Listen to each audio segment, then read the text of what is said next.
Hey guys, welcome back to the channel. That's what have been done. You see everything epoxy is very sturdy. That looks cool, amazing. Now, today is this section to be done. All of this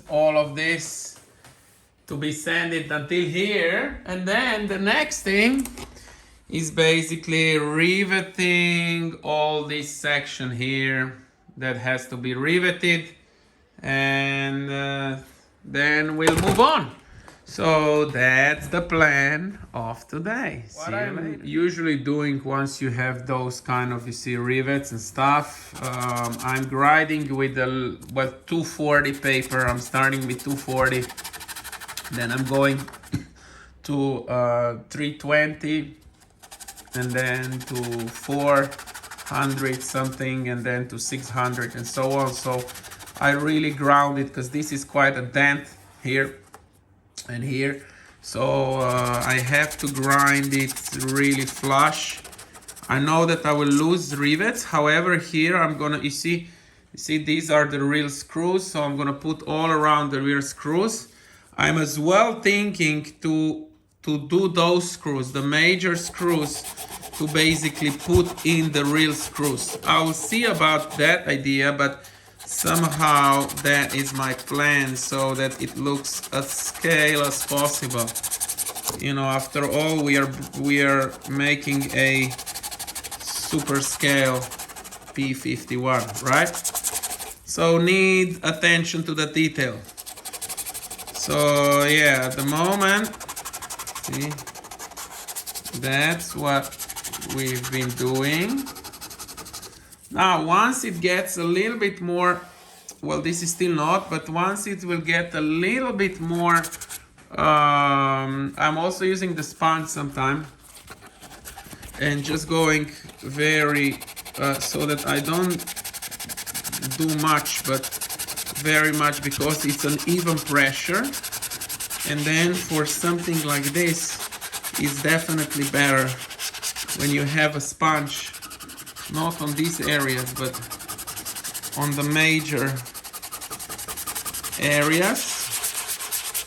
So that's it's basically how it's done. It is still a lot, so I'm gonna put the camera down, as I can't do two things at the same time, but just to show you how I do that and how work this section now. The next thing, you know, for those kind of things, I'm taking a sponge and I'm brushing it, so I'm going lightly through it so that I'm not too much damaging the details here, right?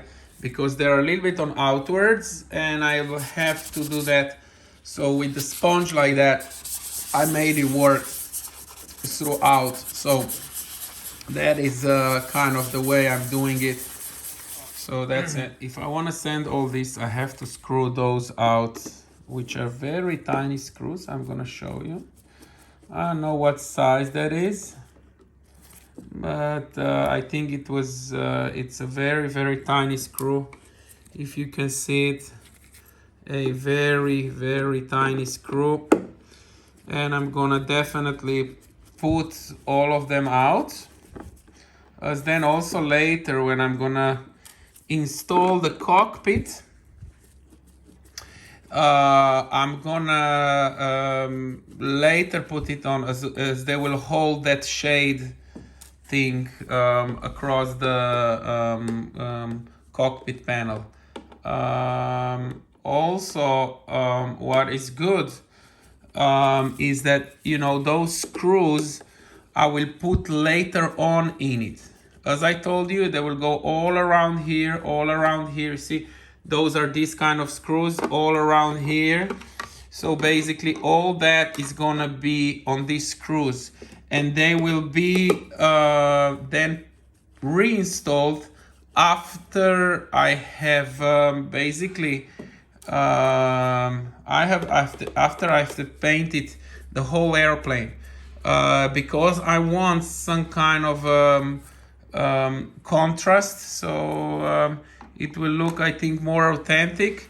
than if I paint it in the color, you know. So we'll see. I mean, you know, this is still debatable whether I should do that, whether I shouldn't do that after the painting or before the painting. Maybe I should ask you if you have any idea. What should I do? Should I do it after the painting so it will look a little bit like, you know, because it's gonna be completely silver plain, I mean aluminum, polished aluminum basically. So let me know what is your opinion about it. Everything has been sanded.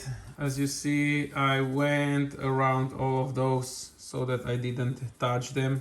However, some of them that I a little bit touched them, and of course here's gonna be those real ones. I will have to putty this. If you can see here, you see it is you know, when you brush, you know, some of things, if they were not epoxied, then they fall off. So I'll have to do this, putty it and do it this now. But however, as you see, it's that's what we want. It is complete matte finish of the plane. You see, that's matte finish. You can see some glow here because I couldn't go so fast, but so far. But yeah, this has to be still a little bit. You see here, I forgot a little bit. But other than that, if I turn a little bit the plane, you see that is quite goodly done. So that's what we want, because then once we put the color on, it has to look as real. Now for those screws here, if you see, I have a little bit problem on this one. As you see, it is not really, I mean, some of the areas are nice, like the top, but here you see, you can see a little bit of not so good. I mean, I will still brush it, but definitely I will lose those rivets here. So what I'm tending to do is, I don't know whether I'm gonna do all, but you see this, you gotta love this work. So I'll find those screws, you know, and those screws, which are kind of a rounded shaped head. But if you see that, and that screw is the same screw basically. So I'm gonna screw all the screws that are here, all those screws that will be, you know, it will be those screws. So basically I'm gonna re-screw the whole plane.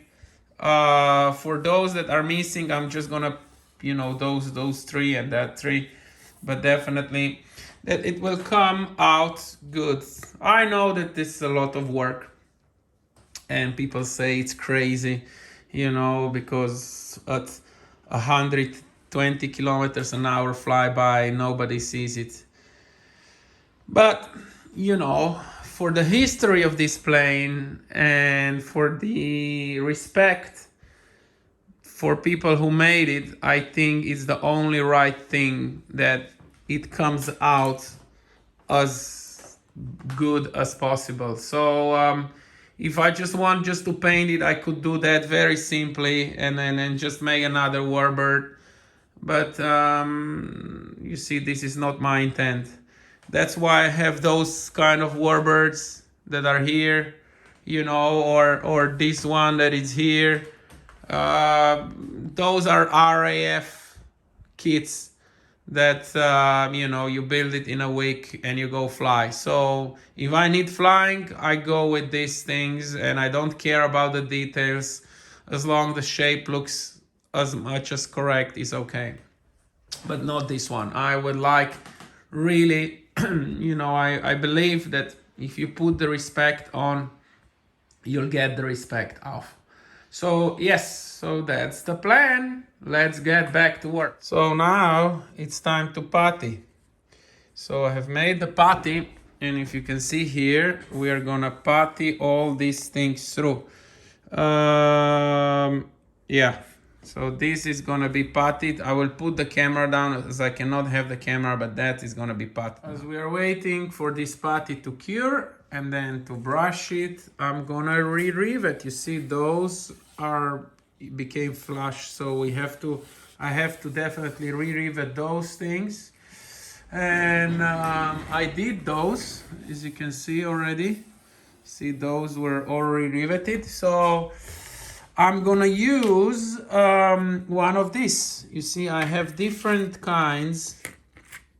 So I need to line them up somehow and see which goes. Actually, you see, bingo. That's the right one. So I'm gonna stick it like that. And then I'm gonna use my riveting tool. So this is the riveting tool. Pull in a Dremel tool, and then of course goes through. Let me show how it's done. You see, of course they will be brushed. So I brush them. See, and they blend kind of in. There you go. So that's how I make now the rivets here. As I said, those needs to be re-riveted. Those are gonna be the real screws in, and of course, as a matter of fact, I didn't know. I learned about that. Actually, what they did on the real Mustangs was that they have puttied all these rivets. So basically it was the upper side was flush on the wings and on the fuselage to get more aerodynamics. So that's what they have been doing. Basically there was almost no rivets seen. However, I like it. I'll leave some of them. Some of them they will be a little bit more flush, but anyways, realistically as possible, I'll make it. And then we'll see where we are there. So there you go. Fuse is ready. I have sanded down, cleaned up everything. So I have sanded down with this 800 paper. So everything is now matte. It's all the same colors. Of course, I went around those rivets, as you can see, but everything else is definitely how it's supposed to look, and it's all flush. I had re-riveted some of the things here that were missing. I mean, because I was so much sanding down. So now everything, it should be as it needs to be.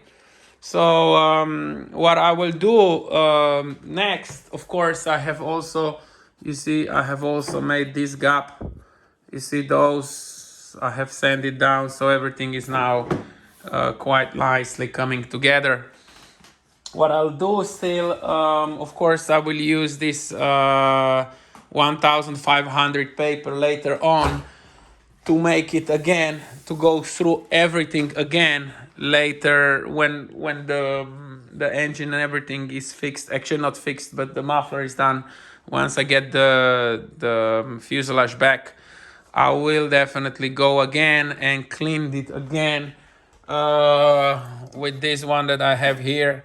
So I'm gonna clean it, everything, and then it will be ready for priming.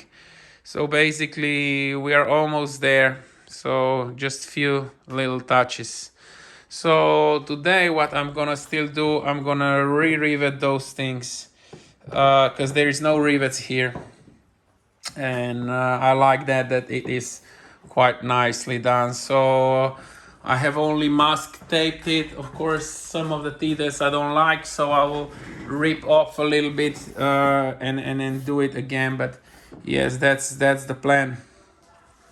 So other than that, I mean, it looks quite okay, quite nice. So let me now go to riveting those canopy. This is my last job for today. So I am making this line all around the canopy.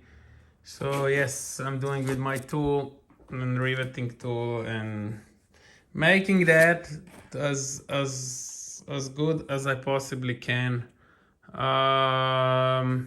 Then I'm gonna of course sand it, and then it's gonna look nice, hopefully. So that's it. I will show that's how it looks when it's all done. So basically one more line is gonna go on here, but yes, I'm pretty happy with that. Thank you very much guys for watching. Hopefully you like my plane, my project. Subscribe and like, and I see you soon.